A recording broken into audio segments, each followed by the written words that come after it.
If you felt stuck trying to lose weight, you're not alone. Enter Weight Loss by Hers. It's designed to support you in reaching your goals. And Hers now offers access to an affordable range of FDA-approved GLP-1 medications, including the Wegovy pill and the Wegovy pen. With Wegovy at Hers, lose up to 20% or more of your body weight when combined with diet and exercise. It helps you regulate your appetite, eat less, and keep weight off. Plus, Wegovy is the first GLP-1 available in a pill, so there are no needles needed. Everything is 100% online through Hers. You'll connect with a licensed provider who will determine if treatment is right for you. If prescribed, your medication is delivered right to your door. No insurance necessary. And it doesn't stop there. Weight Loss by Hers goes beyond medication by offering access to 24/7 messaging with your care team and tons of in-app lifestyle and nutrition tips like recipes, meal plans, fitness videos, sleep content, and more. Even better, with a range of affordable GLP-1 options, Hers makes it simple to find an approach that fits your needs and your budget if eligible. You'll get a treatment plan personalized to you and unlimited dosage changes as needed. It's weight loss designed to work with your life. Ready to reach your goals? Visit forhers.com/women to get personalized, affordable care that gets you. That's forhers.com/women. forhers.com/women. Weight Loss by Hers is not available in all 50 states. Wegovy is the registered trademark of Novo Nordisk A/S. To get started and learn more, including important safety information, Wegovy clinical study information, and restrictions, visit forhers.com.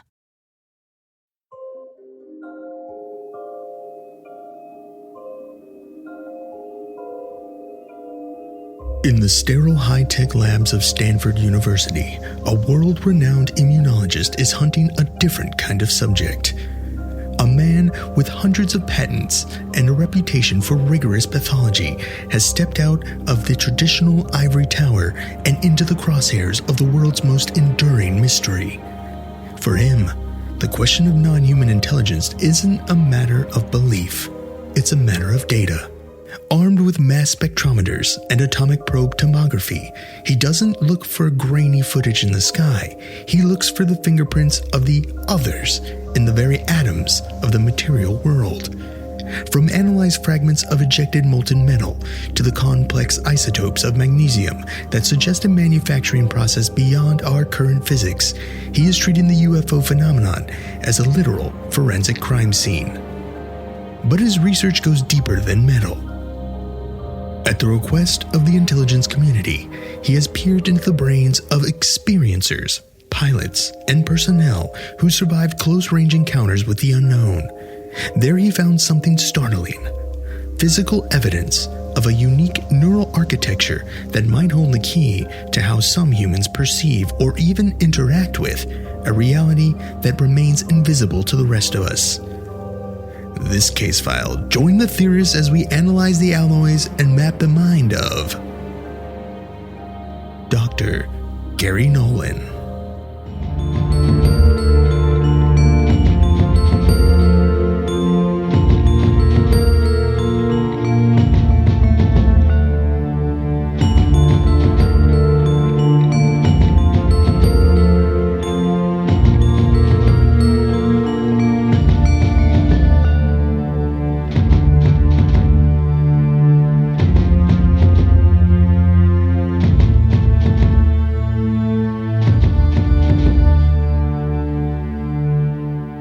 Welcome to Alien Theorists Theorizing. I'm Braden. I'm Zell. I'm Dan. And I'm Andrew. He was voted in the new intro man, but he's standing his ground. Well, I fucking pay me more then. We should all pay me what I'm worth. None of us. You're get not paid getting that anything. sweet intro money from me. Fuck that. Are you kidding me? Braden gets like $10 a week to do that intro. That's my bread and butter. That intro money. So I'm paying the mortgage. No, they were talking about the intro, the pre-intro to the show. Oh, right? take it for people. That's what people are. Yeah. Oh, even better. That's even worse. Better. Yeah. Yeah. I'll fucking peanut butter mouth that thing. Sub in for voice actor Dan. No big deal. Just jump in there, do your best. It's fine.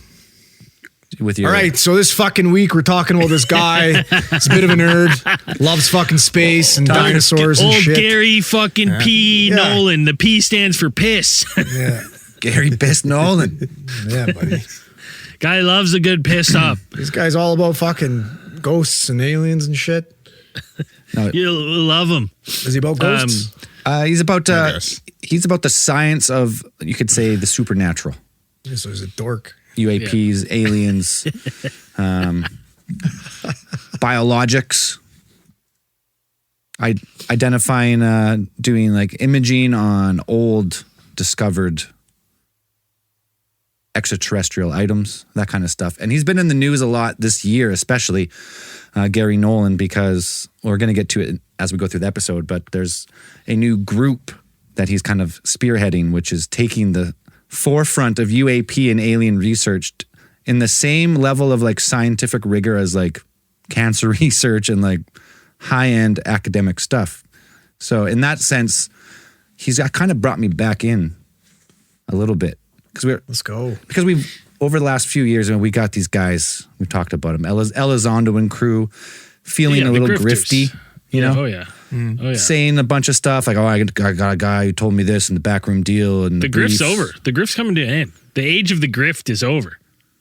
Gary Nolan's bringing it home. He's putting together his own Avengers. He's his own fucking A-team. Yeah. A legit A-team. Anyways. Well, Avi Loeb's on there, right? Isn't Avi Loeb on there? Like he's got Avi Loeb, and I think it's like is Avi Loeb on mostly there? the high, like the people with the, mainstream academic credits. I think Avi Loeb might be. Avi Loeb's the head of another should. one, right? He's the head of Right. Oh No, he's not. Yeah, I don't think he's got his own. He's got his own, which is like part of that Muamua 3-eye atlas. 3-eye. Yeah, he's just I watched it. He's just sitting there, just fucking waiting for another interstellar object. Yeah. He's like, "Fuck, man." I don't think I was watching an interview with Nolan, and it's like him talking about Avi Loeb, and it was like they're like, "Is Avi Loeb on your team?" And I was like. He's like, no, he has his own thing going, He's got his own team. There's some friction there. Yeah, I listened to him on Lex Friedman's podcast, and he didn't. He's like, I appreciate what Avi's doing. He's got his own thing. Okay, moving on. Just quickly, because you brought up Lex Friedman, that guy's an industry plant, right? I have no idea. Like he's Russian. He is the most boring guy I've ever heard. He's like a Russian American intellect plant in the podcast realm. It's so weird. I'm like, where did he come from? Like, where did he come from where he has any kind of following? He got popular because he went on Rogan. But he's just not that like he's hard to listen to. Yeah, like to hear him talk. He's no like, fucking Bill Nye, fuck. that's for sure. Well, it's that long form, like deep learning lecture style fucking podcast. It's kind of like, well, do you listen to like Huberman? I have to take breaks when I listen to Huberman. I have a hard time listening to Huberman. Yes. Yeah, like it's hard. It's great information, but he's not like, it's not. I would rather just download the transcript of the episode and then ask my AI to summarize it. Like, fuck. Yeah, I mean, absolutely, that's a good idea. Right? That's where we're getting. That's where we're going. That's where I'm at most YouTube videos and podcasts. Except for this podcast, if you motherfuckers dare download the transcript of this episode and try and bypass to you. Best of luck to you. The AI is going to be like, I don't know. I can't dumb this down enough. The AI is going to reject your request because it's too dumb. It's 100%. You actually should listen to the podcast because that's the only entertainment value you're going to find in it. But anyways, we're talking about this guy, Gary Nolan. We've talked about him briefly here and there with like Atacama Alien. That's right. He was the fucking the lead fucking guy who. Well, yeah, we're going to get to it. But he was the lead guy who did the DNA analysis of that little motherfucker, and turns out it was cake. No, it was a pickle. Cake. Wasn't the Mexican aliens or cake? Yeah. Or they. A video. Is it like just a really shitty ad for that cake or not? Yeah, I don't know what the fuck that was. But pretty much this guy, Gary Nolan, he's got a PhD from Cornell, a postdoc from MIT. He's a faculty member at the Stanford School of Medicine. He's has over 300 peer-reviewed papers in immunology, cancer biology, genetics. He has over 50 patents. He's headed multiple biotech companies and sold them and exited for millions and millions of dollars. This guy's a top cheese of his field. Yeah, he's named as Stanford's top 25 inventors of all time. Yeah, I mean, he's recognized as an expert in his field. Like, he's one of the world's leading experts in immunology and cancer biology and genetics. Like, that's his main focus, I think. But I feel like the aliens and stuff is like, it's almost like a hobby to him. Like, it's, which is interesting because it's like he kind of moves over. Well, it's fucking like cool that you have a guy of this high regard who's just also like, and I like to fucking look into aliens. Yeah. Well, it didn't start that way though, right? Like, he started as he was an immunologist. That was his main thing, and his main tech was that's where he made his name. Cytoph, right? Cytometry by time of flight, which is a mass spectrometry tool that I guess increased. This is all jargon to me. I'm just reading what someone tried to present to me, I was like, explain it like a 5-year-old, right? It's a tool that measures 40 plus proteins in a single cell simultaneously, and previously, I guess the tech maxed out at like 5. So as far as cancer research now, this is like the go-to cancer research tool, like worldwide. It like completely changed. It's like when we're going to go from regular computing to quantum computing, if that ever happens. That like magnitude shift in the industry. So this guy's the real deal. Yeah, and it's like he takes that same stuff. I know the mass spectrometry and does it like those. He looks at the alien problem as a material science problem. It's more like stuff that's kind of be like, it's interesting because it's like the Atacama alien, like where he applied a lot of the principles and a lot of the methodologies that he uses in his studies to like approach that problem. Like, are these actually little tiny aliens that you found in a cave in, was it Chile? I think it was. Yeah. Like the Atacama desert. Yeah. Like, are these this? He took those, took the samples that they gave him, and then he went through it and, pretty much said that it is not. Yeah, not this one. That's, it's like, pretty much, I mean, he applied this, the rigor that you should, the academic and the scientific rigor that you should to this kind of problem.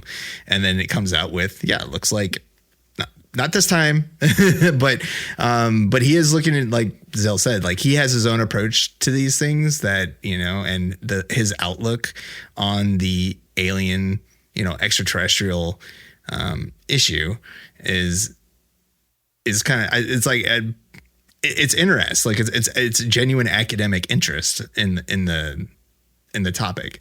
So like it's fun to watch him in interviews and when they ask him things and him being like, this is how I would approach it. And he works through the problem like a real scientist, and they ask him like, what would aliens do if they're invading Earth? And he's like, well, first you have to like figure out exactly, what they're made of and like what exactly they would want as a species and all this kind of stuff. And he goes through all this stuff that you'd be like, those are all questions that you should probably ask. Yeah. Zell, there's no there's no audio on the live, Zell, just FYI. What? Talk?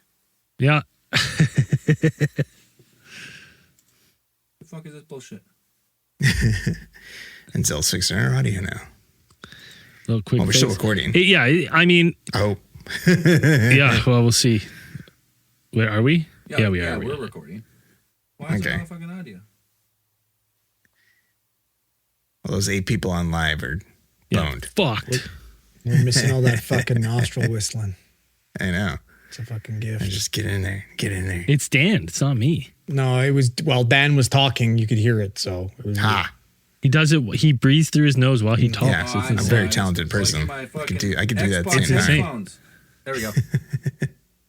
Well, if you missed that first part, then just fucking go back and listen to it later. We're talking about Gary Nolan, all right? Re-listen. Just get the transcript. Extra listenability. We'll put out a real. I'm going to redo the live video after, and it'll be live, but it'll be post live. So we're talking about Gary Nolan, and so we're on this thing of he's developed this the Cytoph, right? And this was actually instrumental in the Human Cell Atlas, which is kind of like the Human Genome Project, but for the cells. It pretty mapped every cell of the human body. So I found that interesting because about 10 years after, like he develops this technology, he gets a knock on the door. right? 2012, he's approached by individuals connected to the U.S. intelligence agencies. Yeah, dude, this is straight out of a fucking movie. This is how this happens in movies. An alien crash comes, and then they're like, we need to fucking go knocking on some experts' doors. Like, not only that, like, we're going to get to, like, this is the brain stuff here, but if you have this technology and it can map human cells, just hypothetically, you had a non-human biological entity in that fucking pink goo at what's the Air Force Base? Area 52. Well, they flew him out of air. They took him somewhere else, right? Maelstrom or something. Oh, Maelstrom or whatever. Or it Ray is. Patterson, yeah. But you have so if you did have a species of a different origin, this technology by the guy who developed it would be paramount in like identifying what the fuck the creature was, right? What you're looking at. Well, just saying it's not human, I guess, right? Well, not necessarily. Well, I mean, it's pretty easy. That would be the easy part. You fucking look at it, you'd be like, that thing's not fucking human. Well, dude, you can look into it and it's like, oh no. Unless it's a fucking hybridization program, and then you're like, there's no way for us to tell physically. Like this is human or alien. Right? If this is human or a hybrid, we need this technology to see who's a fucking hybrid. If you needed to identify detection, if you needed to detect this, or were those guys that fucking their kneecaps revert in and then they run? Those aliens, remember that movie? Well, are they, it's like their legs hyperextend. Isn't that Elites from Halo got reverse legs like a fucking ostrich? No, but like they'll be like humans. They'll look normal, and then when they go to like fucking turn, they got reverse aliens, joint. They just fucking they just crack. Yeah, and then they go for a run. Is that nobody remembers that? No, I kind of vaguely. It's tickling my memory. Is it Signal? I think it's Signal. Is that the one with Charlie Sheen? Or is it? It might be. Fuck. Anyways, go look that movie up. I guess I have to. But that'd be interesting. Like, there's a ton of applications for this in that space of like things that we, if they're retrieving bodies, would want to know. But like, like my brain jumps to the hybridization program because that's been like in the forefront right now. It's like if there are aliens making like humans that are hybrids in some ways, it's like, okay, well, this would be the way to tell who's who. Or even, I mean, like what happens if they're looking for ancient, like Anunnaki bloodlines too? Like finding out, like that's like a marker, like a genetic marker. Like, okay. They're measuring midichlorians, man. They won't find the Jedis. It's interesting. Oh, yeah. Well, if you can identify all human cells, then what's to say you can't identify all ET cells? Kind of understand how their biology works. Well, if you were using something that's, it's good for us, you'd be like, why not use it for aliens too? It's like, it's good at, like I said, this is all the material science that he's good at. So being able to analyze and make the connections between different cells and their functions and all of those things, like you want to apply that top, this is the top technology for that field and science that we have available. We want to apply it to, aliens as well. It's great too, because you could bring this guy in and just give him like, test this hawk of meat that we ever given you here. Don't worry about where it came from, what it is. Test it and give us your analysis using this. And you could test it and be like, yeah, what the fuck is that? I don't know what the fuck that here is. Like, it's weird. And they're like, perfect. Thank you for the data. But like, he's none the wiser. Like, he's like, I tested something that's like definitely fucking strange. Well, we definitely have they call it like, I think they call it ghost DNA, right? Like where they have no idea where the genetic material originated from, right? It's like some type of hominin species that they don't know exists. Like we don't have any evidence of this DNA where it came from. All right. So, right. Like it's fucking crazy, man. But it's Nolan started, like he dipped his toe, like he didn't start with the UFOs, right? Like that wasn't where he got into the, like he wasn't full-fledged UFO until before they approached him. Like the CIA approached him for a special project, like the first thing he did, right? Well, that would make, like he was into it before that or after that? Well, no, the CIA approached him about Havana syndrome was the first thing that they got at. Yeah, they approached him about, I guess they had been analyzing.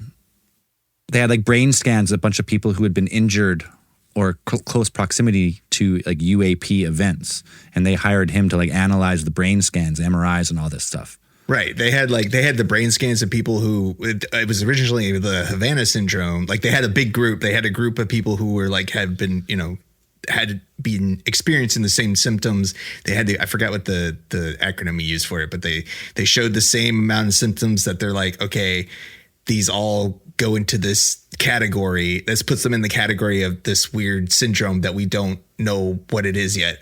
And then a subsection of that were people who had claimed to, or, were reported to have been in close proximity to UAPs or experiences at some point.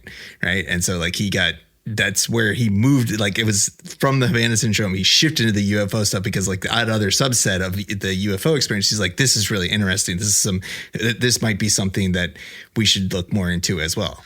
Well, that makes me think that like when he's looking at these things, he's like, there's something to this that is like not of this world that then excites him to then study this further. He's like, there's an unexplained element here that doesn't like make sense and pushes him to this direction, which makes me like, believe the topic more when a guy like this, like by all accounts should be like, I would say like stereotypically would be poo-poo on the subject.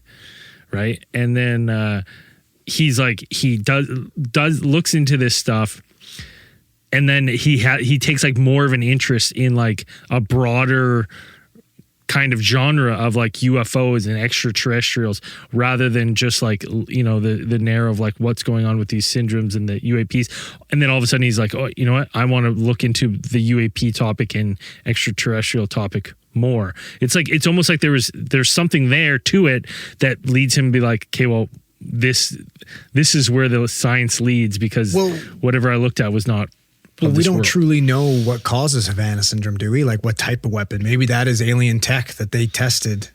Well, dude, that's the whole thing. And the crazy thing when I was reading into this, they're like, all right. So I guess it was originally they had a different doctor, Dr. Kit Green, and he'd been involved in like this UAP adjacent medical research, they call it, going back all the way to the 70s. So for like 40 or 50 years before this, or 40 years, I guess, before this time, they've been kind of looking into these UAP adjacent like medical conditions, obviously top secret, NDA. And even Gary Nolan said like he's under so many NDAs and stuff from this project that he can't actually disclose his true findings. But pretty much what he could say is a bunch of these people had like a part of their brain not damaged, but almost like rewired. It was like part of the brain that is like pattern recognition, and I can't remember what you call it because I didn't write it down, but it's like the part of the brain where it's like pattern recognition and other stuff like that. And he kind of theorizes in this podcast that like maybe this UAP phenomenon. Neocortex, that sounds right. But so the neocortex is like rewired in a way compared to like a regular brain. And he theorizes, he never fully says it, but he pretty much says maybe a UAP event, it's not just physical, it's conscious, and it actually changes the brain when you come in contact with it. Was like his hypothesis, you would say. But it makes you wonder, like, what had they learned from the 40 years before, and why now, like a guy who has all this access to this, like this new tech, they bring him in out of nowhere. I'm like, take a look. What do you see? Like, to me, that's like the tinfoil hat angle. Like, why do you bring this guy in now if you had this other doctor for 40 years, now you bring this guy in? What did they already know? Yeah, or like, what could this guy bring to the table that like they, to add to it? Or because they obviously would show him so much research then of this other guy who's done 100%. Like gone into this. So like to me, that's a smoking gun there. You're like, there's something there. This guy can't talk about it, but like there's something there that is pushing him into this field. Right. And I guess like, so now they call it Havana syndrome now, but when he was first brought in, that was kind of 2016 is when the term Havana syndrome, that's with all the diplomats in Havana, Cuba, came down with like those headaches and stuff. But pretty much a lot of these patients he was examining their MRIs all had debilitating headaches and vision loss and memory impairment. That's always familiar with the UAP or abduction, always memory impairment, right? Cognitive deterioration, in some cases the person even died from these contacts, let's say. Oh, shit. So, okay, here it is. Across a large subset of the subjects, he finds the same structural anomaly, usually high density of neural connections in the caudate putamen, a deep subcortical region involved in pattern recognition, intuition, habit formation, and information integration. It's like kind of like how you perceive the world, more or less, right? Yeah. So like that's just the hypothesis. Like whatever happened to some of the, not all the patients, some of them. It's weird. I wonder what else can elicit that response. Well, I was just thinking of like, you know how they say like astronauts kind of get that, like when they go to space, they got to perceive things different. I can't remember what the term is, but like seeing how small we are on the globe changes their perspective. It's called the overview effect when they come back down. Yeah. And I wonder if they have like a similar, like if they come back down at all. Yeah. If they ever went up at all. All right. We got to talk about Artemis 2 will be a future case file here. But yeah, it's interesting. What this guy's doing and like what he's done is interesting because he kind of openly discusses that he has maybe seen things, but like can't elaborate on it. He openly says like I'm under so many NDAs I can't actually talk about the official like I'm only allowed to say X, Y, and Z, this kind of stuff. But he uses the analogy. I think it was on the. But he's Peterson, maybe it was a Lex Friedman podcast. But it's he uses the analogy that caudate putamen. I'm not sure if I'm saying that correctly, but may function like a radio receiver, and in some people, it's tuned to receive a signal that most people can't detect. So maybe that's what he's saying about like if you're like chosen an abductee or whatever, a surviving witness of one of these UAP phenomenons, it changes your antenna, and some people can't like handle it, and it causes overwhelming damage and sometimes death. Hey, wild. Because if you go with like why don't we see more of these fucking aliens, the UAPs, the UFOs? It's not necessarily like they're not a physical thing. A lot of people say, right? It's like a consciousness or an alternate dimension or some type of technology. We have no idea. And that's why it's hard to believe sometimes because you're like, well, we would see one by now, you would think. But he's saying, like, well, we all have this antenna. And when you are maybe privy to witness these phenomena, it can just fucking turn the lights off or completely rewire your brain. So some people are wired to see these things then. Perhaps. Or if they're not wired to, they are rewired in real time. Like by whatever. Well, I think he consulted a number of neurologists and he was saying that this structure, this similarity in structure among those that section of patients that he saw or the data that he had was that they showed that they were able on average to kind of like he thinks that it allows them to, and neurologists kind of back this up to be like, it allows them to process more sensory data per whatever than a normal person. So like it per minute or per second or something like that. It was like, yeah, that these people are like, and I think he said like he did, brain scans of like him and his wife and his like kid too. And they all kind of presented they had the same kind of structure. And so it's like, yeah, it's these high function, what he called like high functioning individuals who also happen to have a UAP experience. Like, yeah, he's like, there seems to be at least a correlation there.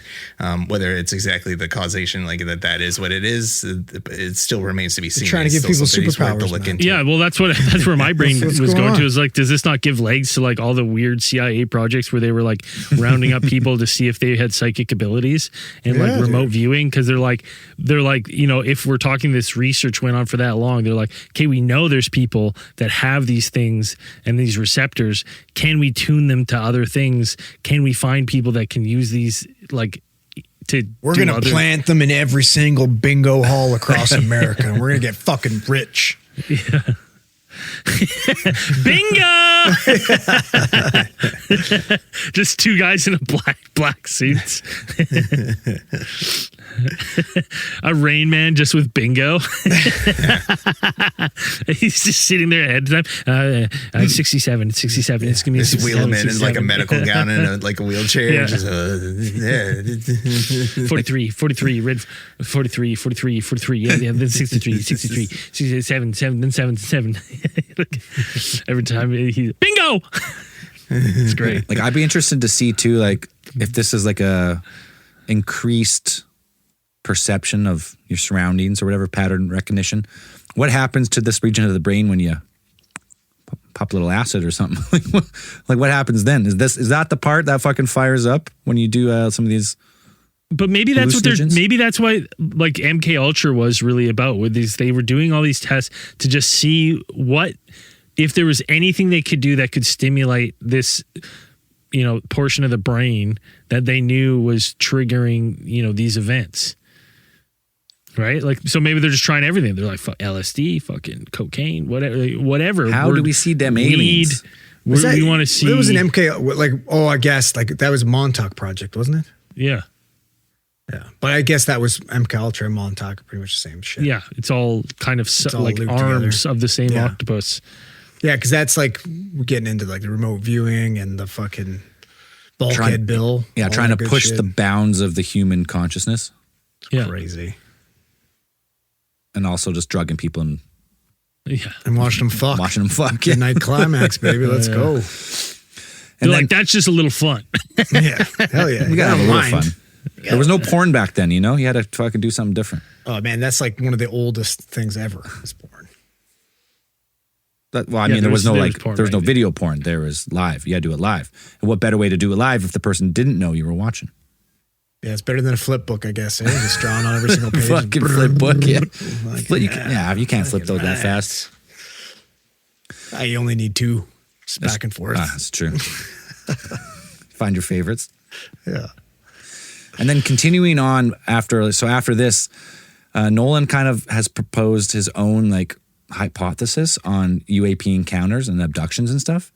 And he says that a lot of these people have like this natural receiver, like we just talked about, and they're maybe targeted by these non-biological entities, he calls them, the NBEs. Well, and didn't he use the term one time that he worked on like non or biological material of an unknown origin? Like he says those terms. Yeah.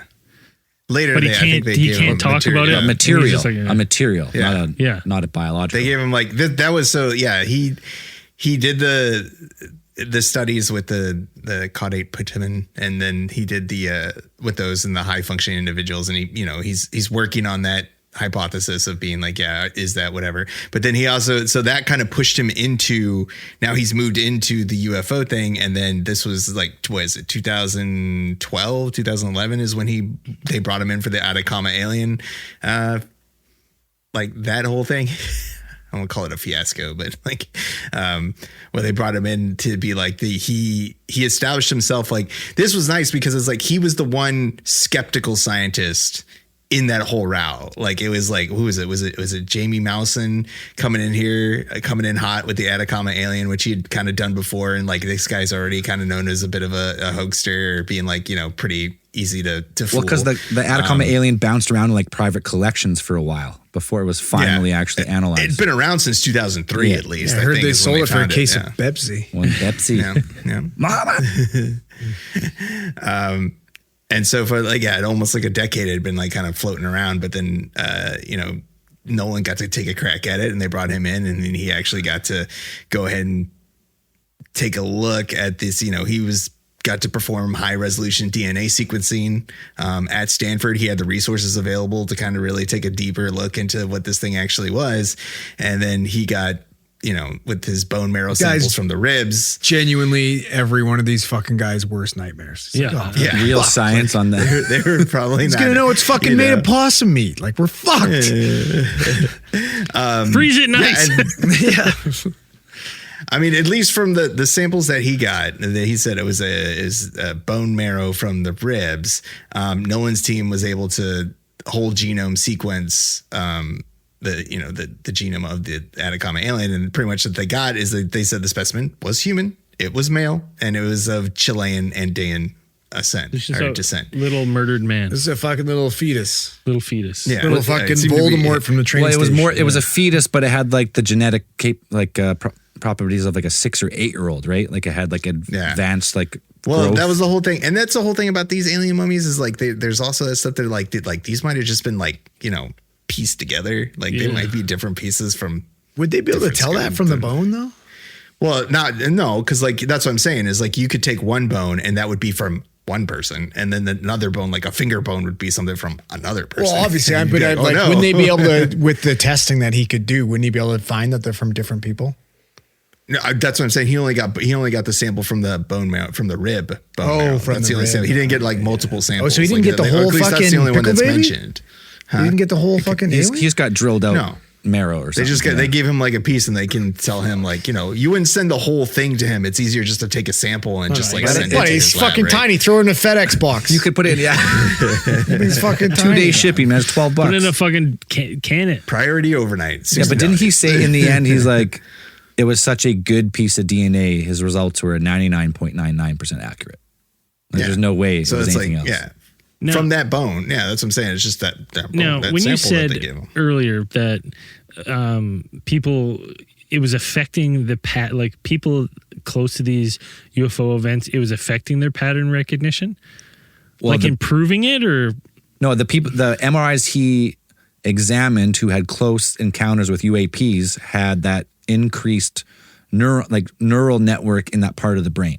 so you could maybe say they were better suited for pattern recognition. Well, that's what I mean.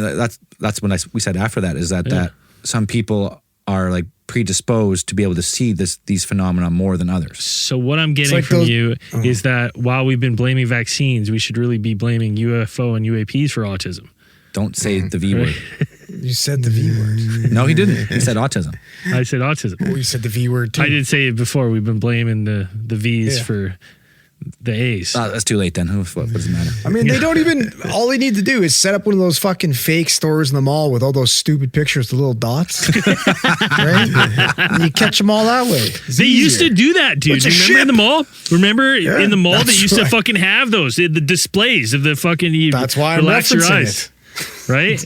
Yes. That's crazy. I remember that every time you'd go, and they were. You know what I didn't recognize is that as soon as someone said what it was, a couple guys in suits would usher them away. Got him. Got him. Men in Black? Oh yeah, all right, get him. Yeah, it is a ship. Let's get him over here. We got an advanced Putakana or whatever the fuck. We got it. We need them. Recruit them. Yeah. Yeah. So I guess you could say like, are those people like who are close to UAPs, UFOs? Are they test subjects or are they just like they're They got sought the out? DNA. They're They sought got out. the Somehow these Anunnaki. aliens or whatever, they just know who. They got the DNA in them. That's Yeah. why. That's how they know. They're 'Cause- like, that's the sign of being well, part of the bloodline. Well, yeah, he also said, Gary, he does say that. He's like, it seems like generation after generation, some of these people have like multiple instances over generations of abductions or witnessing these events. And he's like, it seems to be genetic in a way. There you go, man. That's fucking crazy. But I like what this guy says, though. He's always like, theoretically, maybe, but he never goes, this is what it is. Yeah, because he does. He critiques, as any good scientist would, he critiques his own work, and in his approach to it, he's like, yeah, I admit a lot of the stuff that I get from the UAP experiencers is anecdotal. It's all claims from them. There's no way to actually, it's all of them stories that I get from them firsthand accounts, but there's nobody to corroborate that these experiences. But he's still interested in them. Yeah, no, that's Right? what I'm saying. But it's like I'm just saying that I do enjoy the rigor that he applies to But his methodology. He's just a guy, though, too, right? Like, it's just what he's interested in. Doesn't mean just because he's a fucking scientist doesn't mean what his he's hobbies such are any more such legitimate. an accomplished scientist. Yeah, but there's tons of fucking accomplished people that like weird shit. Yeah, it's true. Dan, show us your Gundam collection. There it is. Right? Like, we all got fucking. I'm not very accomplished. I'd show you my How collection. many What I'm saying, Warhammer 40K figurines do you have, Dan? It's just 1, 2, 3. See? And he's the smartest guy in the fucking podcast. 8, maybe like 8. I try to match them with whatever color shirt I'm wearing when I go to work. I have the chapters. So I have there you go. Right? Like, that's what I'm saying. Dan is a fucking scholar and a gentleman. Dan's been around a little too many fucking. All right, UFP someone take an MRI of activities. Dan's brain and scan for this region of the brain that we're talking about right now. Scan for autism. You know, that's a good study to check people who are autistic and this part of the brain that we're talking about right now. Well, dude, we have like it makes me think that because we have what is it? The telepathy tapes where it's like they test people with autism and like uncanny ability to like have psychic abilities. Like higher than chance abilities, you mean? Yeah.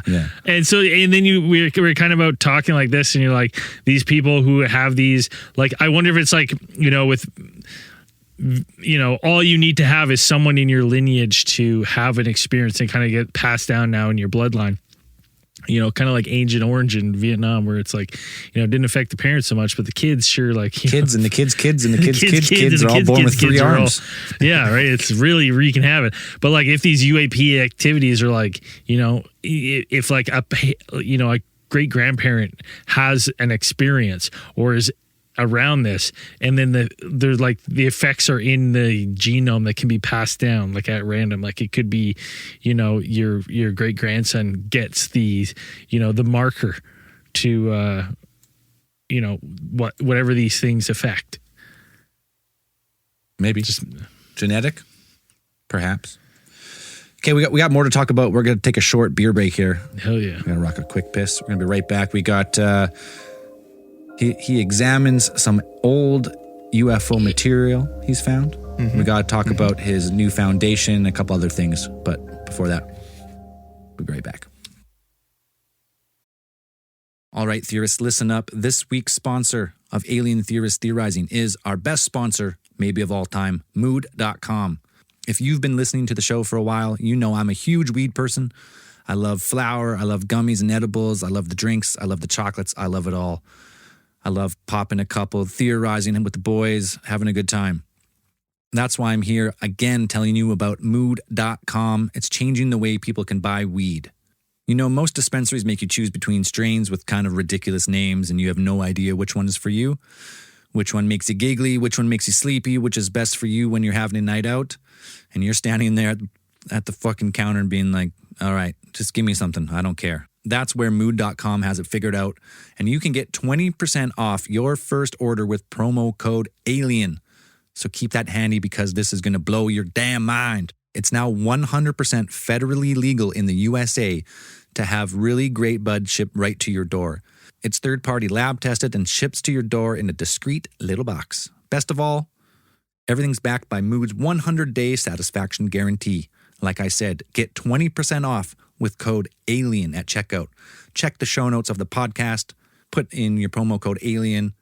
Do it now. Mood.com. All right, back to the show. If you felt stuck trying to lose weight, you're not alone. Enter Weight Loss by Hers. It's designed to support you in reaching your goals. And Hers now offers access to an affordable range of FDA-approved GLP-1 medications, including the Wegovy pill and the Wegovy pen. With Wegovy at Hers, lose up to 20% or more of your body weight when combined with diet and exercise. It helps you regulate your appetite, eat less, and keep weight off. Plus, Wegovy is the first GLP-1 available in a pill, so there are no needles needed. Everything is 100% online through Hers. You'll connect with a licensed provider who will determine if treatment is right for you. If prescribed, your medication is delivered right to your door. No insurance necessary. And it doesn't stop there. Weight Loss by Hers goes beyond medication by offering access to 24/7 messaging with your care team and tons of in-app lifestyle and nutrition tips like recipes, meal plans, fitness videos, sleep content, and more. Even better, with a range of affordable GLP-1 options, Hers makes it simple to find an approach that fits your needs and your budget if eligible. You'll get a treatment plan personalized to you and unlimited dosage changes as needed. It's weight loss designed to work with your life. Ready to reach your goals? Visit forhers.com/women to get personalized, affordable care that gets you. That's FORHERS.com/women. forhers.com/women. Weight loss by Hers is not available in all 50 states. Wegovy is the registered trademark of Novo Nordisk AS. To get started and learn more, including important safety information, Wegovy clinical study information, and restrictions, visit forhers.com. The new Wegovy pill is now available through Weight Watchers. Powerful GLP-1 results in a simple pill at the lowest price available. And with Weight Watchers, you can get doctor support and personalized nutrition programs. See if you qualify at weightwatchers.com. Ad not reviewed or approved by Novo Nordisk. All right, we're back. People are just, Don't talk about anything you're about to talk about. Yeah. Don't So we're here don't to say talk about nothing. Gary Nolan. We're coming back to Gary Nolan. We're going to get to some other stuff maybe in after hours. Who knows? So we got to go now to, we'll call it the anomalous isotope tests that he's done. Because this is the newest news, actually. This is what he's been on the podcast about. I guess he became privy to some old, UFO samples, specifically the one taken from an incident called the 1950s Brazilian beach UFO. Is it Ubatuba? There's one called Ubatuba. Something like that, yeah. I think they've just switched to Brazilian beach because that's easier. But pretty much they thought something they thought was pure magnesium back then. He's now analyzed it in this new spectrometer, this new super tech, and it turns out to be 99.99% silicon. And like the way under electron microscope, the way it's like oriented is beyond any tech we can do, especially back then when we first analyzed it. So what he's pretty much said is this is ET material. He doesn't see it. Crazy. Like he doesn't say it's like alien. He just says like it's either like tech we don't know, like the public doesn't know about on planet Earth, or it's fucking alien. You know what I mean? It's fucking crazy, man.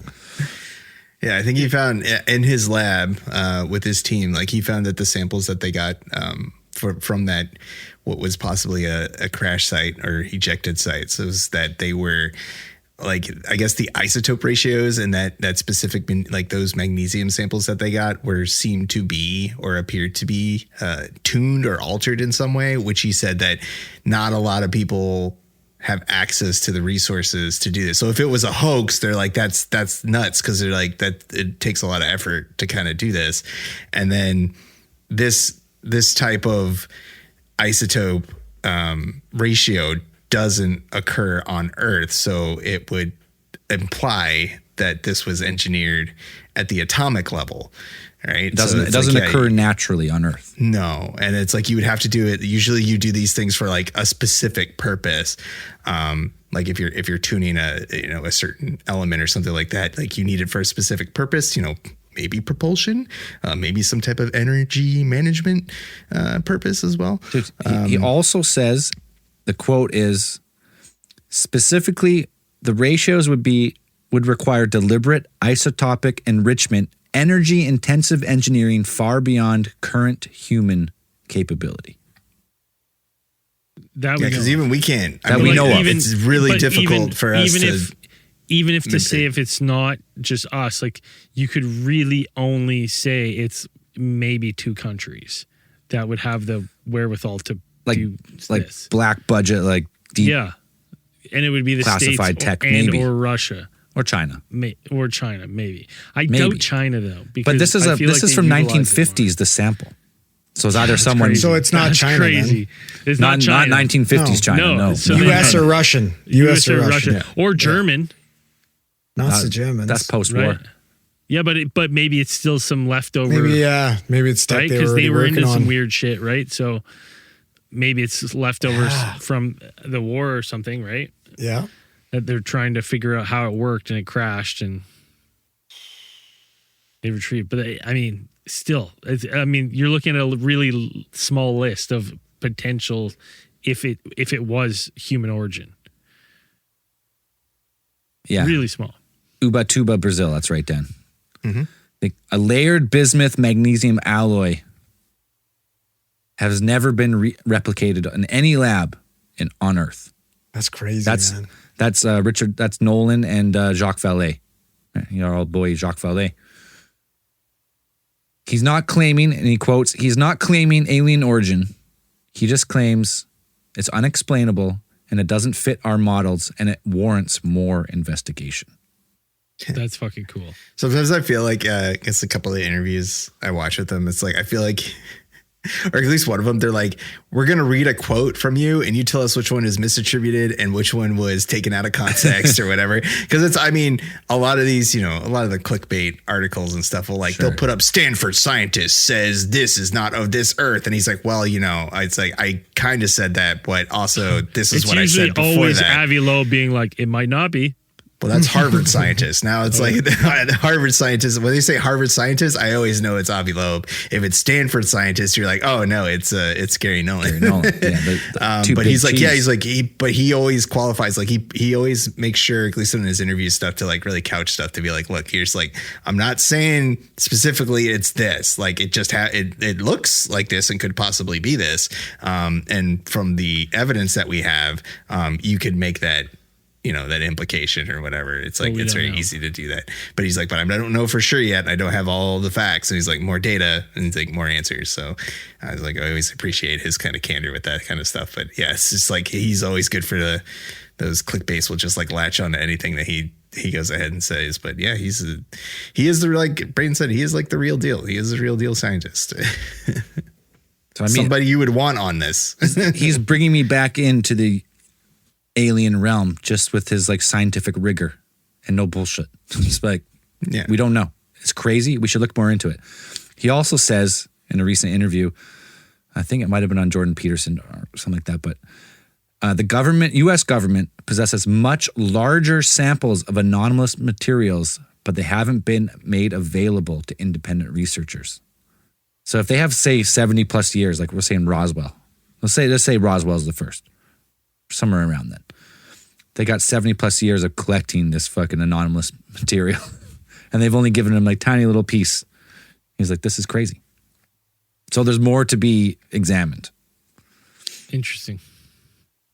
Because it makes me think like, I'm like, you know, when you have this guy saying stuff like that, and then you have like, you know, these grifters like Tom DeLonge being like, we have access to some of this material.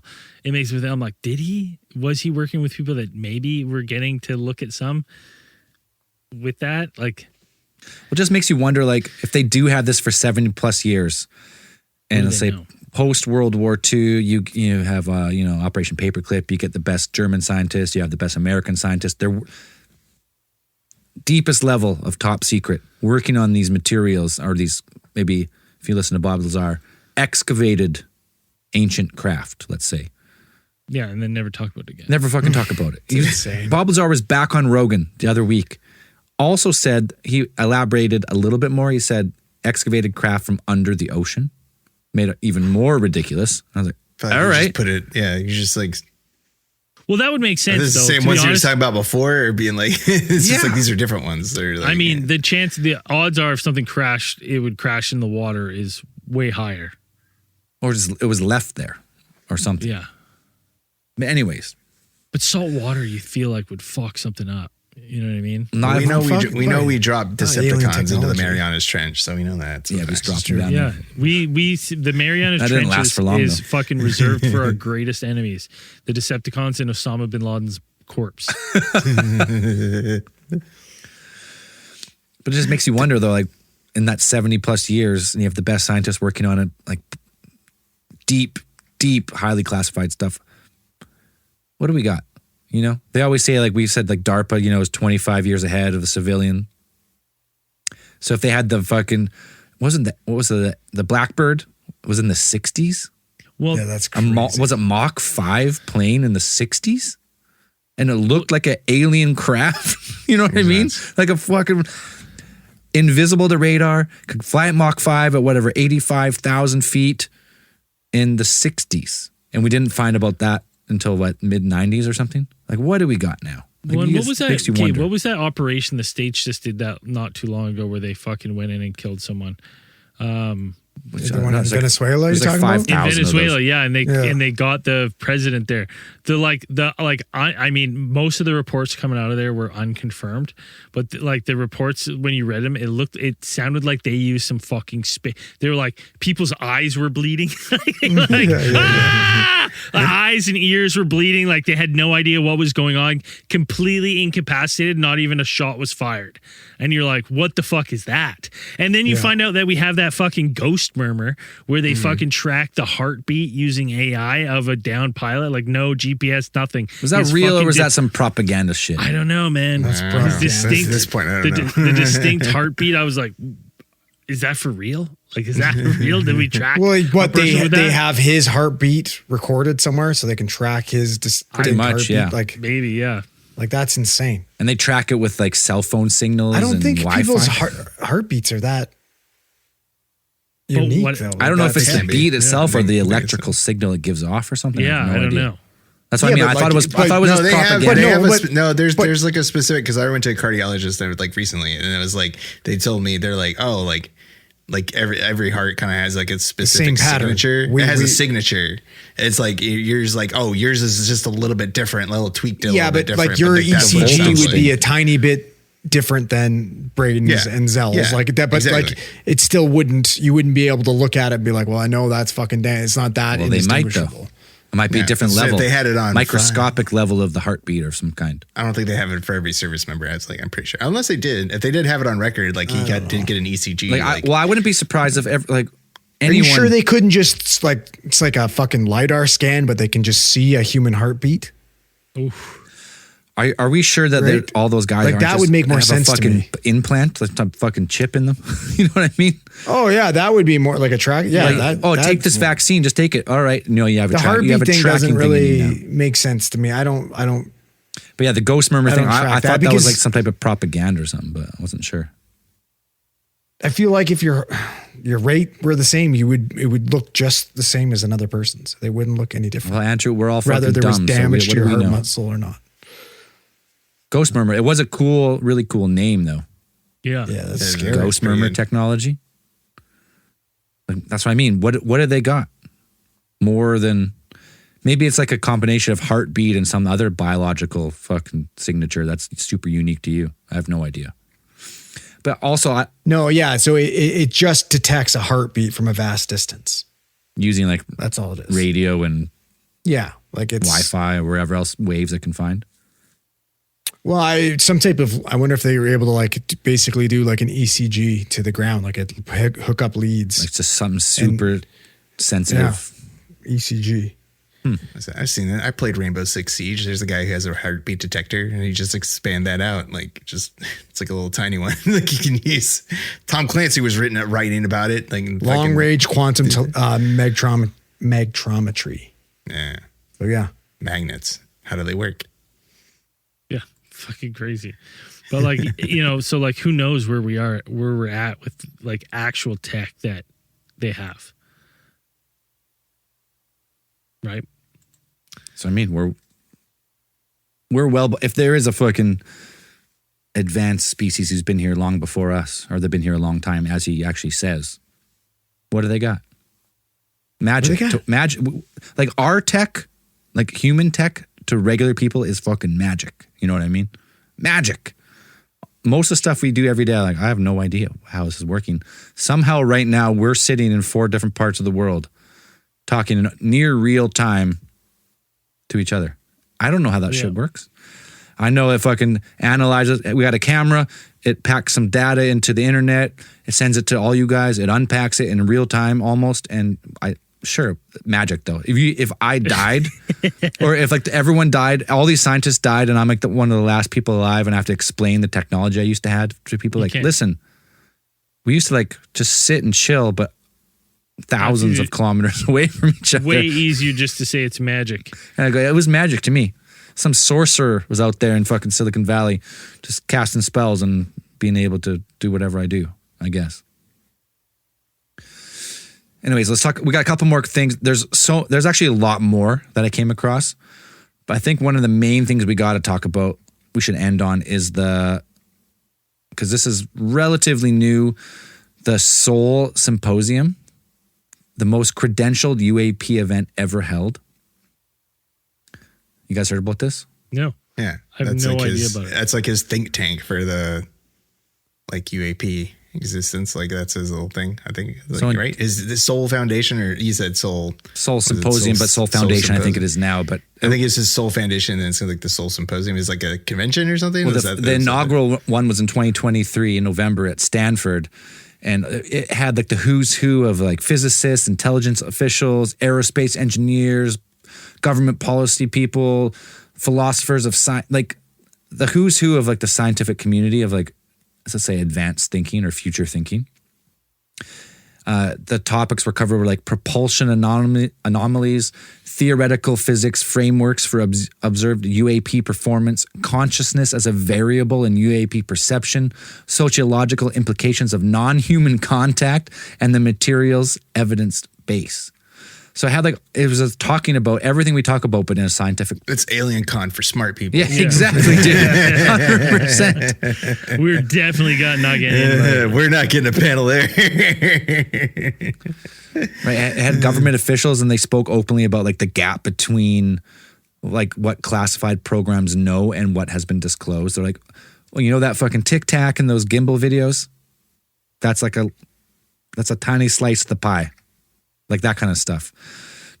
Kind of like the point where like, all right, just show us, or we're grifting again. But the fact that it's all these scientists and like actual academics examining it, really for the first time all together, was pretty fucking cool. So it makes you think like, if you got all these smart people, what's the intent of non-human intelligence? Say it is here. You know, there's probably like the actual conference, like they're speaking, and then in the back rooms, you know, like when we went to Alien Con, it was us just like looking at fucking George Knapp being like, what the fuck is this guy doing? Yeah, what are all these papers? But in the back room at this conference, they're talking about classified probably stuff we could. They're talking about magic in the back rooms here, but they understand it. They're just doing card tricks with each other. Slide This a your hand. card. Look at this. This is incredible. Yeah, I mean, he's on the record too of saying like he believes some UAP presence is non-human intelligence. He's like, it's not misidentified aircraft, it's not atmospheric phenomena, it's not classified human black projects, it's non-human intelligence. And that's pretty much as far as he goes. He's like, I don't know what it is. If it's human, it's like it's even beyond him. So there's smarter people than him doing it. Yeah. So I love it. This brought me back into the alien world. I love it. Well, it'll be interesting where it comes, because like there's so much. It feels like right now we're on the precipice to getting a lot of like new disclosure and information. Whether or not that pans out or not, you know, remains to be seen. But it feels that way, certainly, that we're going to get a bunch of stuff released to us that we've never seen. Right. It kind of all ties together with like UAP interaction may not be physical, right? With like that brain receiver and stuff. Yeah. And that kind of goes like Jacques Vallée, he calls it like the control system hypothesis. And we touch on it all the time. Like UAPs or these aliens or whatever they are, they kind of operate post or interdimensional, across dimensions.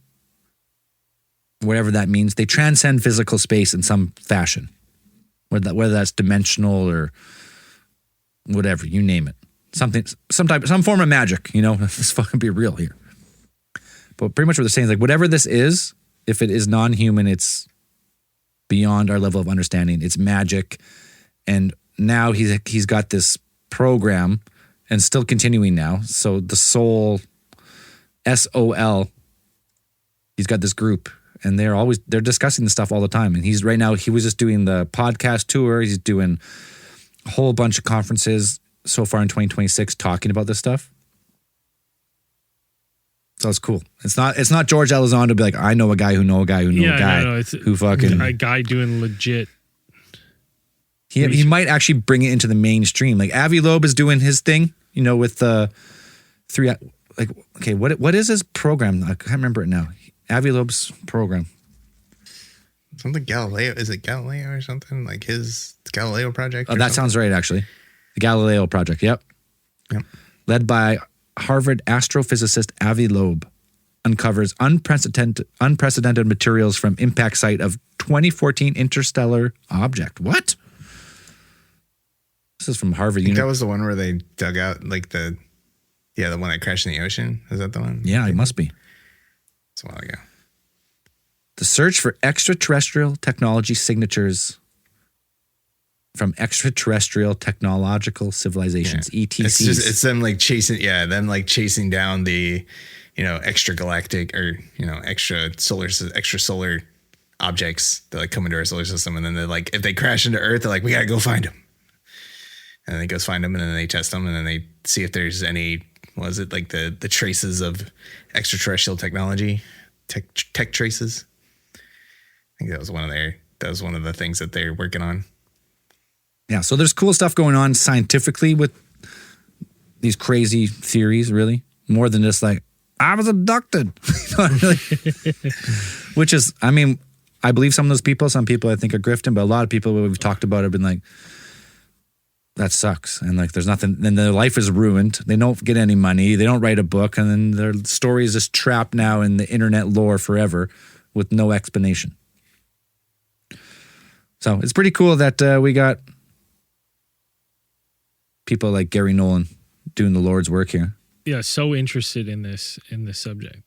So interested in the fact that he actually doesn't really still believe wholeheartedly. He's like, something's beyond us, and I'm continuing to look. So, I mean, I'm going to reach out. I'm going to see if he can come on the podcast. Oh, that'd be awesome. Could you imagine? I'm going to say 99.99%, just like his what he just found about that fucking silicon-based magnesium, whatever. He's probably not coming on, but we can reach out and see what happens. Hey, we've, You miss 100% of the shots you don't take. We could do a big list of like, we've had the likes of Freddie Silva. Yeah. We've Dr. been rejected by friend of the show. Friend of the show, Richard Dolan. Yeah. We talked to Nick Pope one time. Yeah. R.I.P. Hey, you know what? We had Avi Loeb on. That's all we got to say. Yeah. We've sat across from. If Avi Loeb would come on, I'm sure you want to come on, right? Yeah, tell your piece. He actually talked some shit. He did talk a little shit. He's wearing a suit too this whole time. He said you 100% wouldn't come on. He said he's way cooler. He says he's cooler than you. He said, good luck getting that Stanford hack. Little Ivy League animosity there. Do we got any new Patreon supporters there still? Did you read any last week? No, I saved it for you. It's your one. Well, then we got at least a couple. Let's go. It's your one thing. My one thing? I mean, what did I do? I was like, we don't want to take that from you. I didn't go back. I went back. 31st? Nope. Okay, that guy, he's in too. All right, we got a few beauties then. Hell yeah. This week's newest supporters, they went to patreon.com. They searched for Alien Theorists Theorizing. They're getting the show ad-free. They're not on the list. They're not on the Epstein list. They're getting bonus content, after hours, all the other good shit that we go. We got Kenneth White. Let's go. We got the Village Wizard. Hell yeah. Casting fireballs all over the place. We got Haga. Nice. And we got Jaden Gallerani. Hell yeah. Supporting the show, keeping the lights on. We appreciate it. And as we always say at the end of these things, keep those eyes on the skies. See you in After Hours.